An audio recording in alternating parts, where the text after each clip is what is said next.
Good morning, my self doctor Pintu Kumar. आप लोगों का बहुत दिनों से ये हमसे रिक्वेस्ट था, हमसे कई देश भर के कॉल आए, बहुत से teachers, faculty members, research project research associate कि सर ICSR प्रोजेक्ट के बारे में या कोई भी रिसर्च प्रोजेक्ट के बारे में हम लोग के बारे में डिटेल जानकारी दीजिए, अपना रिकॉर्डिंग के माध्यम से हम लोग को मार्गदर्शन करिए।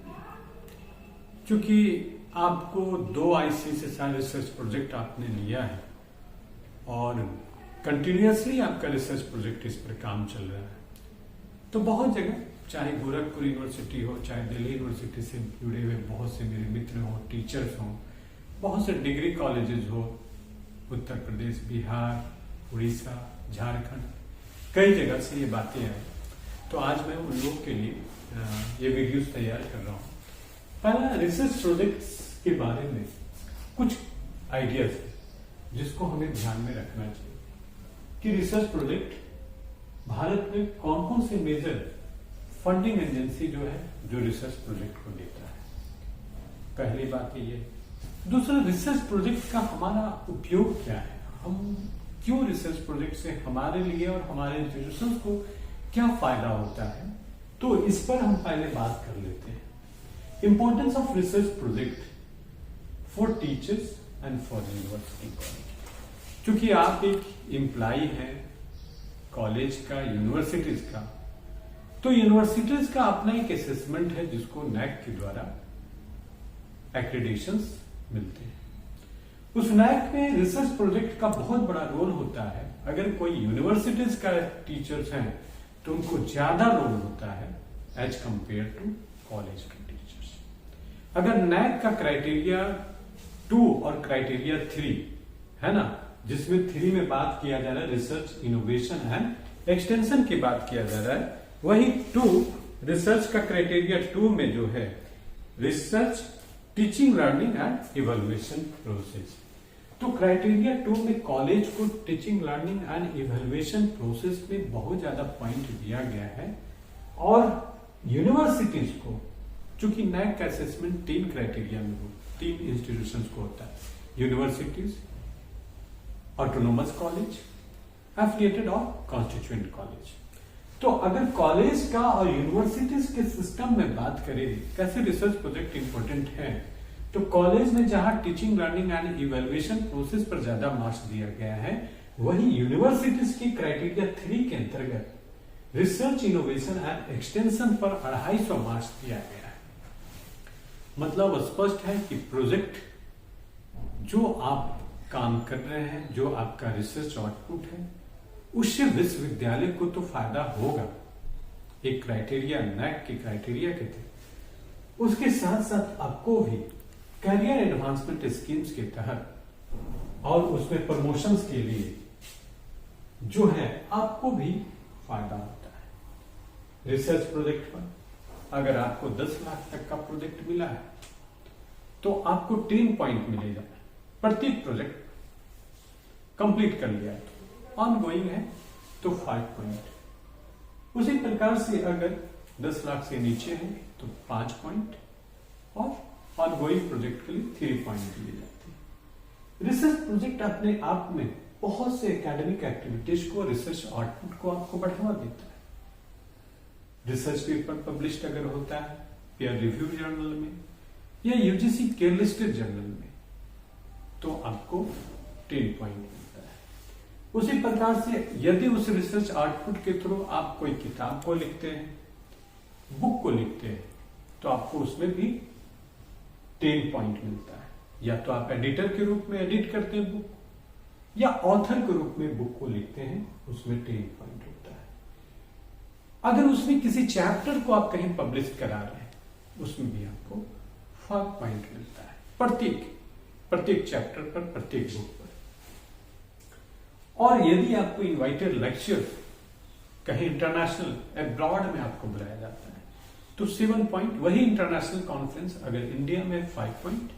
इस तरीके से आपके जो रिसर्च प्रोजेक्ट के आउटपुट हैं, जो आपके एक्सपीरियंसेस हैं, जो इनोवेशंस हैं, आइडियाज हैं, उसके ऊपर आपको बहुत से एकेडमिक पर्सनल पॉइंट्स मिलते हैं जो आपको कैरियर एडवांसमेंट प्रमोशंस में के साथ साथ आपको बहुत बड़ा अचीवमेंट प्राप्त होता है। तो जहां आपके एक्टिविटीज से आपके प्रोफेशनल रिस्पॉन्सिबिलिटी एथिक्स जो भी आप एक्टिविटीज की बात करते हैं, वहां जहां उससे आपको फायदा मिलता है, उसी फायदा से आपके इंस्टीट्यूशंस को भी नैक में अच्छा ग्रेडिंग मिलता है, अच्छा असेसमेंट मिलता है, और उसका ओवरऑल होता है कि आपको बहुत से फंड मिलते हैं, बहुत से कोर्स शुरू करने का आपको फायदा मिलता है। तो इसलिए रिसर्च प्रोजेक्ट जो है न सिर्फ एक टीचर्स के लिए बहुत बेनिफिशियल होता है, बल्कि टीचर्स के साथ साथ वो इंस्टीट्यूशंस को भी बहुत फायदा देता है, कॉलेजेस को भी फायदा देता है, नैक के असेसमेंट में, नैक के ग्रेडिंग में।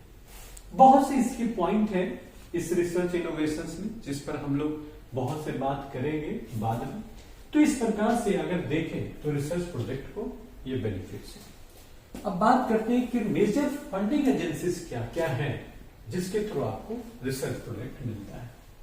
यूनिवर्सिटी ग्रांट कमीशन, यूजीसी, हम लोग यूजीसी की तरफ से बहुत से ऐसे प्रोजेक्ट मिलते हैं। ICSSR, Indian council of social science and Indian AICTE है ना, इसके अंतर्गत भी Indian council of all Indian council of technical education जिसको कहते हैं AICTE, all India council of technical education. CSIR की बात करते हैं, जितने भी साइंटिफिक तरीके का रिसर्च जो होता है हा? उसमें भी council for scientific and industrial research, जिसको CSIR कहते हैं, council for scientific and industrial research, जितने भी साइंस के हैं उनको भी DRDO, defence research and development organisation. इस प्रकार से जो आपकी बात करते हैं उसके अंतर्गत में भी DRDO के तहत से भी प्रोजेक्ट होता है। DST, department of science and technology, इसके अंतर्गत भी आपको रिसर्च प्रोजेक्ट मिलता है। DSI, department of scientific and industrial research होता है।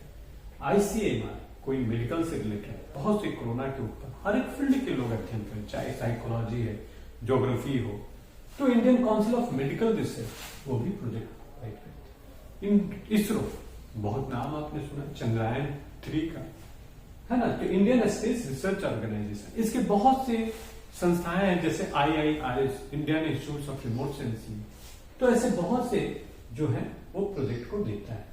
ICAR, Indian council of agriculture research, जो खेती, कृषि, इनोवेशन, उसको लेकर भी बहुत तरह का प्रोजेक्ट है, उसके तरफ से भी दिया जाता है। इस प्रकार से ओवरऑल गवर्नमेंट का भी इन सभी को लेकर करके स्टार्टअप इंडिया स्किल चल रहा है, डिजिटल इंडिया के स्किल चल रहा है, मेक इन इंडिया प्रोजेक्ट है ना।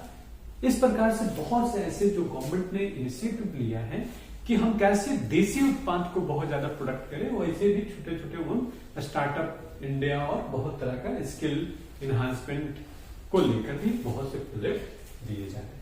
अदर्स बहुत से सोर्सेज, अदर सोर्सेज में जिस प्रकार से ये सभी माइनर और मेजर प्रोजेक्ट देते हैं, अदर्स में यूनिवर्सिटीज भी अपने यहाँ ट्रेंड और अच्छे फैकल्टीज को एक छोटा माइनर रिसर्च प्रोजेक्ट दे सकता है। बहुत सी फेलोशिप अवार्ड है ना, जैसे भटनागर फेलोशिप है, साइंस की, आर्ट्स के क्षेत्र में भी बहुत से इस तरह का फेलोशिप दिए जाते हैं।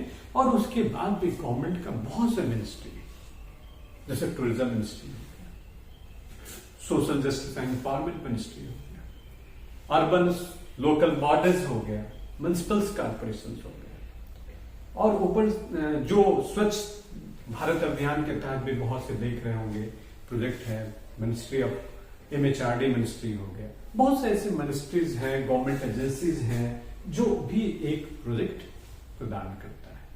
तो ये different, these are the sources of the different agency sources where we can collect our research project। इस प्रकार से टोटल इन एजेंसीज के बाद अब हम बात करेंगे कि ICSSR, चूंकि मेरा जो है ICSSR से मैं 2 रिसर्च प्रोजेक्ट को हैंडल कर रहा हूं। बहुत बड़ा एक फंडिंग एजेंसीज है जिसके थ्रू बहुत से स्कॉलर्स को, बहुत से टीचर्स को रिसर्च प्रोजेक्ट दिए जाते हैं और उसके साथ साथ एक पीडीएफ भी बड़े लेवल पर पोस्ट डॉक्टरल फेलोशिप भी दिए जाते हैं।